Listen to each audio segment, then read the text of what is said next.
Operation સિંદૂરમાં ભારતે પહેલગામનો બદલો લીધો અને પાકિસ્તાનની અંદર 9 એવા આતંકવાદી ઠેકાણા ઉપર મિસાઇલ અટેક કરીને તેમને સબક શીખવાડ્યો. તો પાકિસ્તાનનો પણ નાપાક ચહેરો જે છે તે હવે સામે આવી રહ્યો છે. બુધવારની મોડી રાત્રે કાશ્મીરની અંદર એક તરફ જ્યાં પાકિસ્તાન હુમલો કરી રહ્યો હતો, જે પુંચ પ્રદેશ છે ત્યાં આગળ હુમલો, શહેર છે ત્યાં આગળ હુમલો કરી રહ્યો હતો, તો સાથે સાથે પાકિસ્તાને ભારતના 15 એવા શહેરો છે જ્યાં આગળ ડ્રોનથી હુમલો કરવાની કોશિશ કરી. પણ આ હુમલાની કોશિશને ભારતે પાકિસ્તાને જે ડ્રોન મોકલ્યા હતા હુમલો કરવા માટે, તેને તોડી પાડ્યા છે. આપણી પાસે જે પ્રેસ કોન્ફરન્સ અત્યારની લેટેસ્ટ અપડેટ આવી છે, તે લેટેસ્ટ અપડેટ અહીંયા આગળ તમને બતાડી દઉં, કારણ કે પાકિસ્તાને હવે આ નાપાક હરકત જે છે તે કરી લીધી છે અને આ નાપાક હરકતોની અંદર ભારતે S-400 ડિફેન્સ સિસ્ટમથી આખા પ્રયત્નને નિષ્ફળ કરી દીધો છે. અને તમને અહીંયા આગળ જે પ્રેસ કોન્ફરન્સ આવી છે તેની અંદર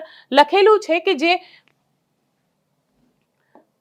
પ્રેસ બ્રીફિંગ ઓપરેશન સિંદૂર, આજની આ પ્રેસ બ્રીફિંગ છે અને સાથે સાથે નાઇટ એટલે કે ગઈકાલે રાત્રે અને આજે વહેલી સવારે પાકિસ્તાને એક અટેમ્પ્ટ કર્યો હતો, મિલિટરી ટાર્ગેટ કર્યો હતો. નોર્ધન અને વેસ્ટર્ન ઇન્ડિયાની અંદર આ ટાર્ગેટ કરવામાં આવ્યો હતો, જેની અંદર અવંતીપુરા, શ્રીનગર, જમ્મુ, પઠાનકોટ, અમૃતસર, કપૂરથલ્લા, જલંધર, લુધિયાના, આદમપુર, ભટિંડા, ચંદીગઢ, નેલ, પલોડી, ઉત્તરલાઈ અને ભુજ, આ બધી જ જગ્યાએ ડ્રોન અને મિસાઇલથી હુમલો કર્યો હતો, જેને ભારતે S-400 મિસાઇલ જે ડિફેન્સ સિસ્ટમ છે તેનાથી નિષ્ફળ કર્યો હતો. આપને જણાવી દઈએ કે આ હુમલો જે છે તે લગભગ રાતના સમયે, એટલે કે જ્યારે પાકિસ્તાને સૌથી પહેલા હુમલો કર્યો ત્યારબાદ ગુરુવારની વહેલી સવારે એટલે કે આજની વહેલી સવારે આ પ્રકારનો હુમલો કરવામાં આવ્યો હતું. અમે સતત આ ન્યૂઝ આપને બતાવતા આવ્યા છે. ભુજની અંદર પણ એક હુમલો કરવામાં આવ્યો હતો, જે ડ્રોન સિસ્ટમ હતી એ ડ્રોન સિસ્ટમને તોડી પાડવામાં આવી હતી.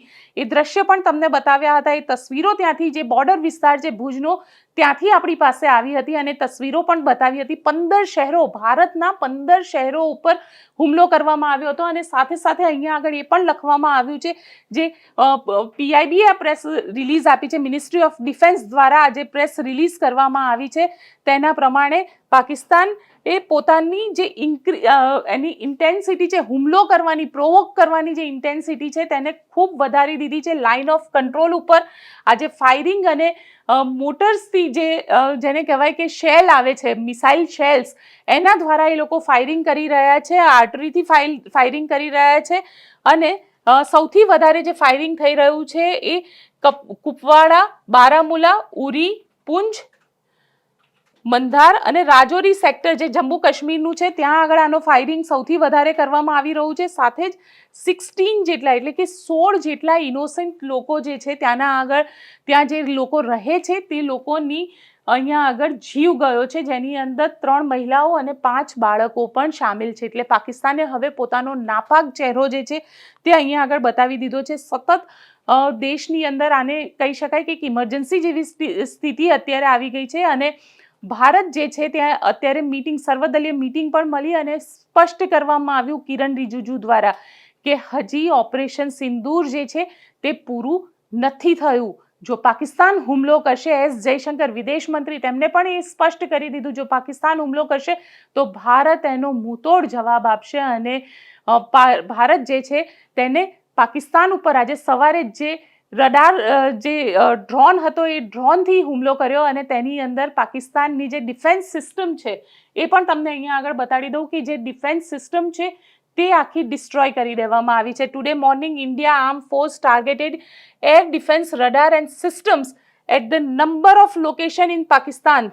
ભારતે આજે કબૂલ કર્યું છે અને ભારતે કહ્યું છે એ પ્રકારે કે હા, આજે સવારે, કારણ કે પાકિસ્તાન જે રીતે હુમલો કરી રહ્યો છે, ભારત એનો જવાબ આપશે અને પાકિસ્તાનની જે અલગ અલગ જગ્યાએ એર ડિફેન્સ રડાર સિસ્ટમ લાગેલી છે, એર ડિફેન્સ રડાર સિસ્ટમને તોડી પાડવામાં આવી છે. અને સાથે સાથે એ જે સિસ્ટમ લાહોરની અંદર air defence system has been neutralized, એટલે એ પણ લાહોરની જે આ સિસ્ટમ છે તેને પણ તોડી પાડવામાં આવી છે અને ક્યાંક ને ક્યાંક પાકિસ્તાનને, કારણ કે આ જે રડાર સિસ્ટમ હોય છે, રડાર સિસ્ટમમાં કોઈ પણ પ્લેન ક્યાંથી ઉડી રહ્યું છે, શું નહીં, એની દરેક ડિટેલ્સ જે છે, કેટલા કિલોમીટર દૂર છે, કઈ રીતનો ટાર્ગેટ કરવાનો છે, દરેક વસ્તુ થતી હોય છે. એટલે સૌથી પહેલાં પાકિસ્તાને જે આર્મ ફોર્સની રીઢની હડ્ડી જેને કહી શકાય, એટલે કરોડરજ્જુ જેને કહી શકાય, તે રડાર સિસ્ટમ હોય છે. આ રડાર સિસ્ટમને જ તોડી પાડવામાં આવ્યા છે ભારત દ્વારા.